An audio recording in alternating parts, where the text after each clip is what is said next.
new second date update right after this.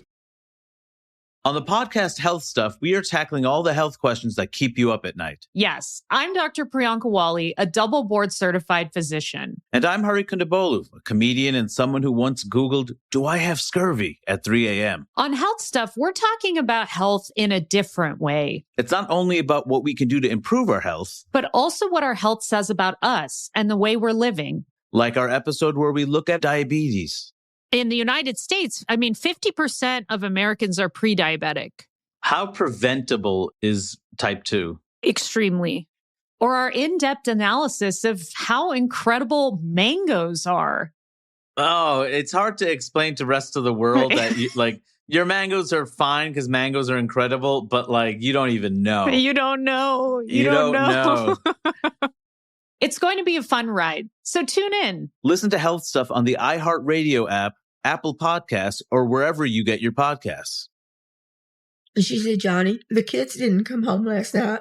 Along the central Texas plains, teens are dying. Suicides that don't make sense. Strange accidents and brutal murders. In what seems to be a plot ripped straight out of Breaking Bad. Drugs, alcohol, trafficking of people. There are people out there that absolutely know what happened. Listen to Paper Ghosts, the Texas Teen Murders, on the iHeartRadio app, Apple Podcasts, or wherever you get your podcasts. What do you get when you mix 1950s Hollywood, a Cuban musician with a dream, and one of the most iconic sitcoms of all time? You get Desi Arnaz, a trailblazer, a businessman, a husband, and maybe most importantly, the first Latino to break primetime wide open. I'm Wilmer Valderrama, and yes, I grew up watching him, probably just like you and millions of others. But for me, I saw myself in his story. From cleaning canary cages to this night here in New York, it's a long ways. On the podcast starring Desi Arnaz and Wilmer Valderrama, I'll take you on a journey to Desi's life, the moments it has overlapped with mine, how he redefined American television, and what that meant for all of us watching from the sidelines, waiting for a face like ours on screen. This is the story of how one man's spotlight lit the path for so many others, and how we carry his legacy today. Listen to Starring Desi Arnaz and Wilmer Valderrama as part of the My Cultura Podcast Network, available on the iHeartRadio app, Apple Podcasts, or wherever you get your podcasts. The Big Take podcast from Bloomberg News dives deep into one big global business story every weekday. A shutdown means we don't get the data, but it also means for President Trump that there's no chance of bad news on the labor market. What does a bacon, egg, and cheese sandwich reveal about the economy? Our breakfast foods are consistent consumer staples, and so they sort of become outsized indicators of inflation. What's behind Elon Musk's $1 trillion payout? There's a sort of concerted effort to message that Musk is coming back. He's putting politics aside. He's left the White House. And what can the PCE tell you that the CPI can't? CPI tries to measure out-of-pocket costs that consumers are paying for things, whereas the PCE index that the Fed targets is a little bit broader of a measure. Listen to The Big Take from Bloomberg News every weekday afternoon on the iHeartRadio app, Apple Podcasts, or wherever you get your podcasts. I'm Robert Smith, and this is Jacob Goldstein, and we used to host a show called Planet Money. And now we're back making this new podcast called Business History, about the best ideas and people and businesses in history. And some of the worst people, horrible ideas, and destructive companies in the history of business. Having a genius idea without a need for it is nothing. It's like not having it at all. It's a very simple, elegant lesson. Make something people want. First episode, how Southwest Airlines used cheap seats and free whiskey to fight its way into the airline business. The most Texas story ever. There's a lot of mavericks in that story. We're going to have mavericks on the show. We're going to have plenty of robber barons. So many robber barons. And you know what? They're not all bad. And we'll talk about some of the classic great moments of famous business geniuses, along with some of the darker moments that often get overlooked, like Thomas Edison and the electric chair. Listen to Business History on the iHeartRadio app, Apple Podcasts, or wherever you get your podcasts. Second date update. It's Brooke and Jeffrey in the morning, and a guy named Corey is back on with us again. Okay. After he tried getting a second date a few months ago. And I know we do a lot of these, so you probably won't remember him, but Yeah, I'm just terrible with names, Jeff. Let's go. he did make the fatal error of playing the job game with his date, where you each tell each other, what job would you be good at? And he said groupie for her. Oh, I remember him. I do remember. Yeah, Yeah. that was such an insult. Kind of surprised that woman said no to Yeah, another date yeah. with him, but you know Wasn't what? his groupie. Exactly. Corey, it's good to have you back. How you doing, man? Thanks. I'm doing great. How are you? Okay, and before we start, you didn't accidentally offend someone again, did you? Yeah. Like you're self-aware now. I'm pretty sure I didn't. No, I think I did a good job this time. Okay. All right. That's good. Well, you may think that, but she is not calling you back, so we don't know for sure. Let's get the full story about this new lady, better lady, hopefully. And how did you meet her? The woman was fine. It was not her fault, Jeff. That is remember. such a weird place to place blame on someone calling someone else a groupie. Corey is our listener, so he can do no wrong in my That's eyes. true. It is her fault. That's not. Maybe what I meant was a better match for There. Corey. There it is, Jeff. Okay, with a nicer lady. So let's figure out what's going on with her. Who did you meet recently?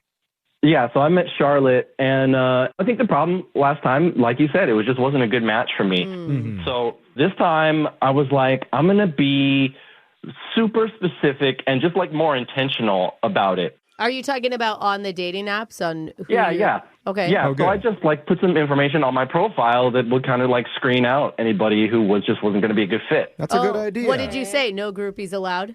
No, I promise you, I'm staying away from the groupies of anything. Okay. Okay, that's safe for a first date. So, what did you write on as your criteria for what you're looking for? Well, the first thing obviously was that they had to have a sense of humor, because I feel like that was a problem last time. Does anyone ever think they don't have a sense of humor, though? Yeah. Some people don't have a good sense of But humor. do they know that? But they know, like, are they self-aware? No, I don't think they they're know funny. it. Some That's a good people one. don't like humor. Some people are like laughter. Ew. No, thank you. I haven't never met one, but okay. Well, yeah, what that- else was on the list? Brunette, got to be brunette. Oh, weird. Oh. Why is that weird? Yeah, why is that? Why can't he I like would who he say- wants to like? Because 90% of women don't have real hair color. They could be any hair color you want it to be, depending on the month, you know? Okay, so dye it brown before you meet him. Yeah. Yeah, exactly. Like, even if you have like natural brown hair and you dye it blonde, then we're not a good fit. Okay. Just want it to be brown hair. Okay. Okay, you're very specific about what you like, and that's okay. Got to be mid to late 20s. Mid to late 20s. Are you also mid to late 20s? I'm 32. Okay. But any girl in their 30s doesn't work for you? Yeah. I've just found that that's the sweet spot. That's all. Okay. Well, I mean, Corey, you're taking a risk, and you're weeding out the people that for sure won't match with you. Okay. Yeah. What else is on your list? Oh, there's more. Yeah, so they got to be able to parallel park. That's funny. Why? That's like a funny thing, right? That's like your humor part. It's got to be a joke. I guess it's kind of a joke because it's mildly funny, but I mean it. Like, it's just annoying to me with people like can't parallel park. Like, you're a grown-up and you can't even do that basic skill. I'm just like, get out of here. Not everyone's in the city as much having to parallel park every day. Some people like have a lot of space to park their cars every day. I mean, I don't like guys that get seasick, so I mean, there's weird stuff out there, you know. Okay, I guess All that's right. all That is annoying. Can't Okay. go voting with Yeah, totally. All right, and you said there was one more? They got to be okay with me being 5 minutes late to everything. Oh, you're a late person. You run late. Yeah. That's helpful information because if someone is a super punctual person and Yes. that would stress them out, then they're not a good match for you. Brooke finally approves of one quality that you're looking for. Wait, I like I it. was okay with the parallel parking too. Okay. So out of all the criteria, did you get any matches with women or? You know what? I got one. One. There's one. Only. That's what happens when Okay. you, Yeah. you know, tunnel it like that. That's why we need to call her back and get a second date. And so is that the Charlotte girl? Yeah, that's Charlotte. Okay. all right. So it sounds like you met up with her. How did it go? Yeah, we went to dinner. I was late, but not by much.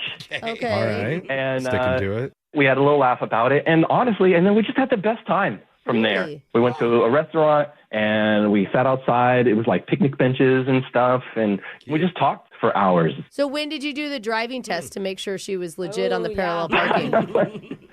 She was like, I already did it because, she parked when she arrived there. Okay. And then It was close to the curb and it was lined up straight with. That's so funny. Okay. Did you Very measure? hot conversation. Yeah. I mean, she knows all the steps, but hopefully you got the neighbor's security footage to corroborate the actual story. So it sounds like overall she checked all the boxes that you set out. The connection seems to be good. Yeah, the chemistry sounds so great. What's happened since then? We exchanged a bunch of texts.